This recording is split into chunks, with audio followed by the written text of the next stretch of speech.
हे माझ्या मागे जे दिसतंय ते त्रिपुरांतकेश्वर मंदिर आहे. मी आहे बल्लीगावीमध्ये केदारेश्वर पण मंदिर आहे. ते दक्षिण केदार बल्लीगावी हे विद्यार्थ्यांसाठी अध्ययन केंद्र होतं. तर त्या बल्लीगावीमध्ये 3-4 मंदिरं आहे जे कल्याणी चालुक्य म्हणजे 11व्या-12व्या शतकातले आहेत. तर अतिशय सुंदर वाटतं, अतिशय छान वाटतं. आणि फक्त इथे एक आहे की कोणी सांगायला नाही, सांगितलं तर कन्नड भाषेमध्ये ते बोलतात आणि आपल्याला काही कन्नड कळत नाही. परंतु तरी चालतं. जरा हिंदीचं जरा त्यांना वावडं म्हणण्यापेक्षा त्यांना फारशी काही हिंदी येत नाही. तर आपण पाहूया त्रिपुरांतकेश्वर.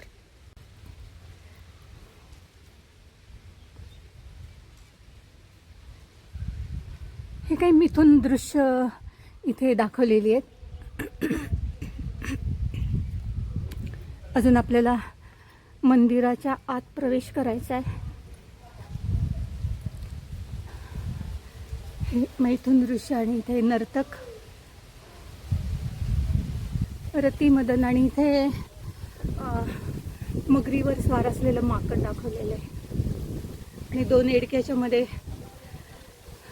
असलेला प्राणी. हे सगळं मैथुन दृश्य आहे हे. आणि केदारेश्वर मंदिरामध्ये हे नाही. आणि मध्ये दक्ष आणि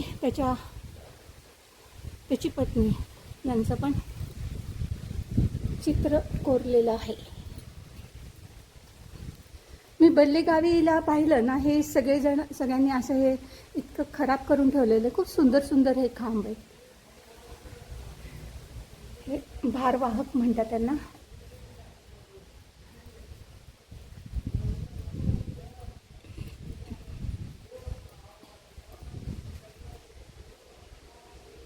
ह्या ज्या पट्टिका आहेत त्या 5, 1, 2, 3, 4, 5 त्या 5 ज्या पट्ट्या आहेत त्या पंचमहाभूत आणि मग खाली अग्नी हे सगळं ते दाखवलेले असतात. खूप हे झालेले ते तुटलेले हे पण किती सुंदर. म्हणजे हे नुसतं डिझाईन नाही आहे, हे प्रत्येक ठिकाणी नृत्याच्या पोजेस आहेत. हे डमरू वाजवत आहेत. खूपच सुंदर आहे, खूपच सुंदर. आणि सगळं दगडामध्ये, हे सगळ्यामध्ये महत्त्वाचं आहे. हा मोठा नंदी आहे. हे दाक्षिणात्य शैलीमध्ये नंदी खूपच मोठा असतो. आपल्याकडे एवढे मोठे नंदी नाही आहेत. शिवलिंग मोठं असतं.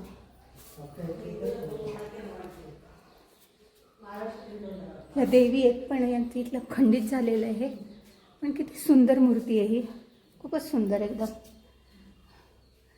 आणि नंदीच्या समोर हे आहेत, ही मुख्य शिव. हे इथली पट्टी पहा किती सुंदर आहे. हे शिव आहेत हे. आणि त्यांनी नटराज म्हणता येईल आपल्याला. आणि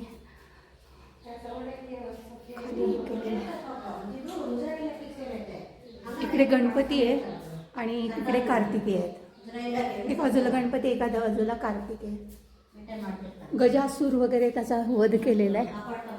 इकडे आहेत ते सप्तमातृका आहेत. आहा, हे गणपती आहेत, मोठे गणपती आहेत, अगदी छान.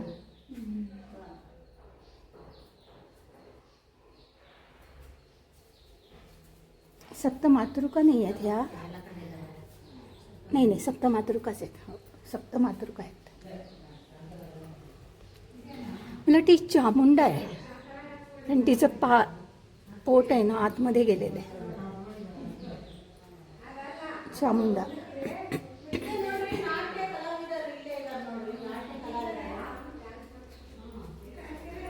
हे सुद्धा बघा किती. हे नागाचं शिल्प केलेलं आहे.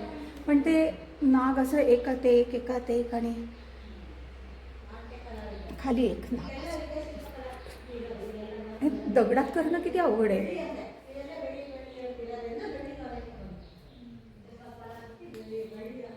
इकडच्या बाजूला पण आहे. खूपच सुंदर आहे, खूपच छान आहे. फक्त तुम्हाला माहिती कोणी देऊ नाही शकत. ही आहे चंद्रपटिका.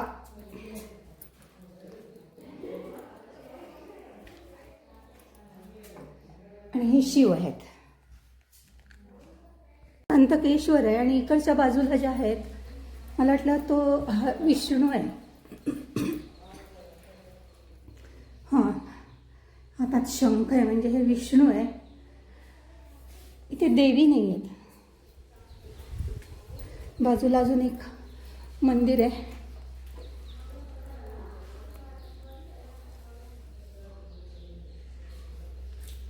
थोडासा अंधार असल्यामुळे ना ते नीट येत नाही.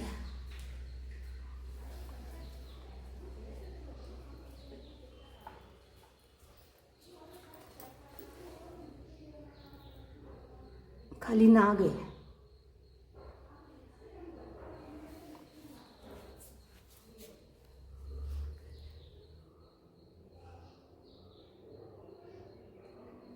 मदनरती रती आहे ती.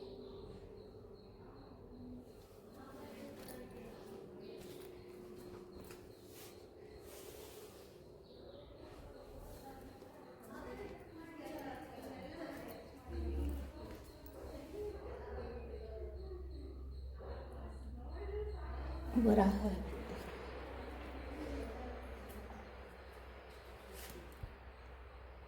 त्रिपुरांतकेश्वर मंदिराच्या आतमध्ये जाण्याच्या आधी इकडे डाव्या बाजूला एक शिवलिंग आहे. आतमध्ये समोर गेलं की विष्णू आणि या बाजूला त्रिपुरांतकेश्वर म्हणजे शिव आणि इकडच्या बाजूला आहे तो नंदी. इकडे पण असेल पण हे एखादं शिवलिंग असणार आहे पण ते पडलेलं आहे. आणि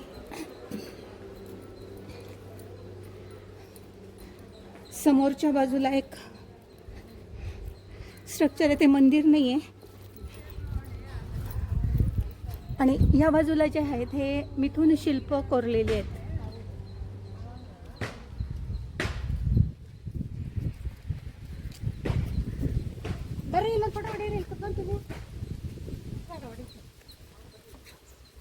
आणि इकडे मगरीवर माकड बसलेलं दाखवलं आणि 2 एडक्याच्या मध्ये एक प्राणी आहे.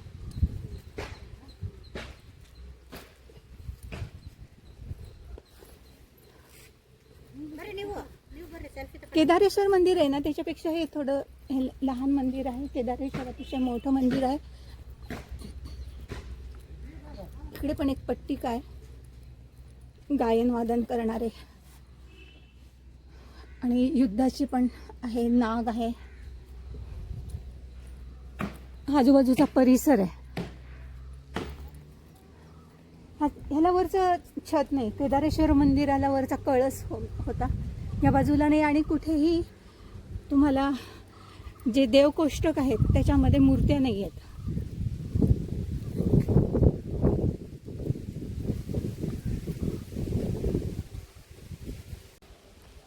इकडच्या बाजूला पुन्हा शिव आहेत. भग्नावस्थेतलं आहे. बल्लीगावी हे गाव विद्यार्थी इथे शिक्षणासाठी यायचे, त्यामुळे इथे अतिशय प्रसिद्ध होतं. आणि इथे 3-4 मंदिर आहेत, 3-4. तर त्याच्यापैकी केदारेश्वर मंदिर आणि त्रिपुरांतकेश्वर मंदिर. त्रिपुरासुराचा अंत केलेला आहे त्याच्यामुळे त्रिपुरांतकेश्वर. हे थोडंसं वेगळ्या प्रकारचं, हे मी आत्तापर्यंत कधी पाहिलं नव्हतं.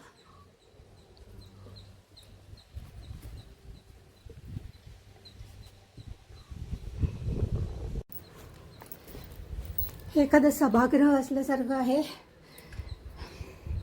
त्रिपुरांतकेश्वर मंदिराच्या समोर असं केदारेश्वर मंदिराच्या तिथे पण होतं. तर तिथे त्यांनी सांगितलं राजा आले की त्यांना थांबण्यासाठी ह्या गोष्टी केलेल्या आहेत.